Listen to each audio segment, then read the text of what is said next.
Nenkuletera Pastor Mondo yabayitidde Pastor Bugembe nagaja ngosabire ku baana bo. Kubanga yenge jja tunyonyoddemu agamba nti Winnie Nwaji kwegamba eno time yo kukola buli kimu kyali mu kukola. Kubanga bw'otunulira emabega yonna gy'avudde abadde nga tabikola kati kwegamba this is her time okubeera nga abikola byonna. Ate she's a celebrity. Kati bw'obitunuulira abayimbi bano bonna beetaaga ssaala kubanga abaana bambala bubi naga nti mukopa omuntu ng'azawi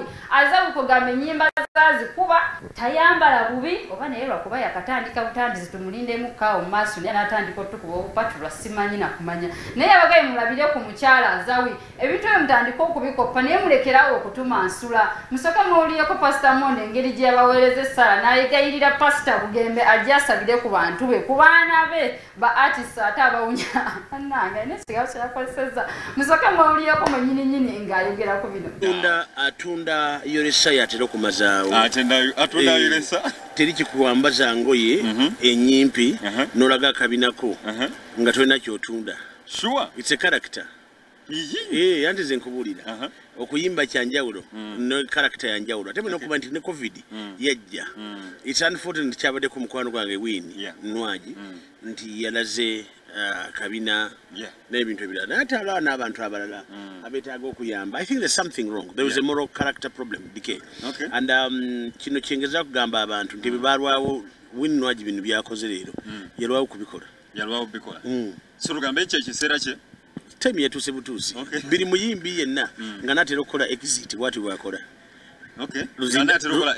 Luzinda kikola ebanga stand ababalya stand n'ababalira babalira kulagako naye bamaliriza kati oba bakoze maximum according to our culture and according to how we live and where we live and where we are. Bisiwe twandikuliddwa ate bane waliwo n'emyaka egigira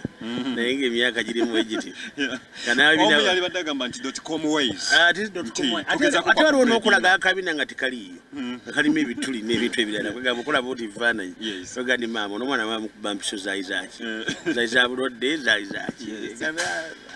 bonna baliyoko batambula weewuunyanagana ne mukama bano baana bakulirawo naye bonna beetaaga mentorship naye bulijjo mbagamba nti abantu abakyasinza obutanaaba bayimbi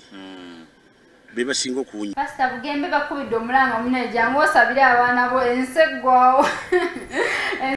munalwensonga munange ate katuvuddeyo eyo nenkuletera Dr. Kizza Besigye bannange bamutabukira omukulu lwaki teyaziika mutabukira kuba yavaayo n'apostinga agamba nti bambi njagala okutuusa okusaasira kwange eri famire eno sisobodde kuziika kubanga ndi mu self isolation ano bamutabukira nti kyogamba FDC yonna yabadde mu self isolation ye ng'ogyeko ekyo omukulu meeya Erias Lukwago naye yali mu self isolation naye yavuddeyo munange n'annyonnyola ku nsonga eno n'agamba nti ekituufu kiri nti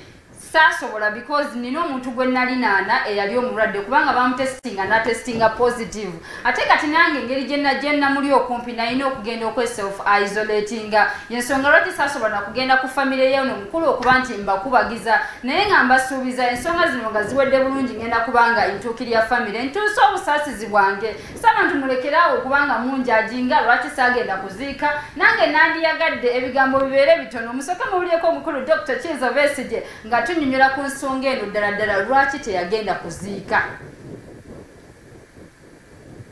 Kati emabega kaawo waliwo munnange gwe nali naye ate n'asangibwa nga alina obulwadde kati nange nga kinkakatako okweyawula ku balala ekiseera ekyo kisooke kikole kiyitewo era kiggwayo infact leero n'olwekyo mbadde saagala kubeera mu bantu kale bwe nategeezezza nti sitambula olw'embeera eyo awamu ne balowooza nti ndi mulwadde era nfunye messages nyingi nga zinsaasira mwebale nnyo abantumidde obubaka obwo okunsaasira okutegeera embeera yange naye nga siina mutawaana gwonna era fena okwidda wano omukama akyatulinze fena okwidda era nti bwa nsonga eyo in fact ne bwe nandibadde nga siri mulwadde ne bwe nandibadde siri mu isolation singa saabadde mu mbeera ey'okweyawula ku balala nandibadde nakyalira famire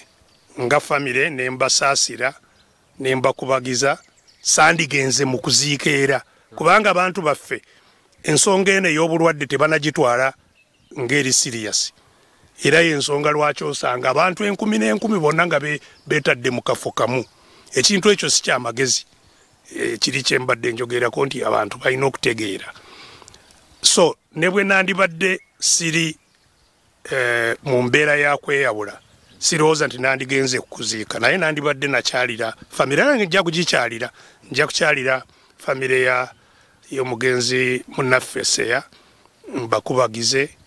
era nyongere okubasaasira naye saasobola kubanga mbadde mu mbeera eno ey'okweyawulamu enda kubanga ate sisukawo amanya nsigadde nze Sandra Lyan njagala okubaza okubanga onneekuumiddeko eriyo nayona gye ntandikidde okutuusa kakano okoze kya muwendo nnyo. Don't forget to subscribe on my YouTube channel Sandra Lyan and on Facebook Sandra Lyan UG and on Twitter @SandraLyan6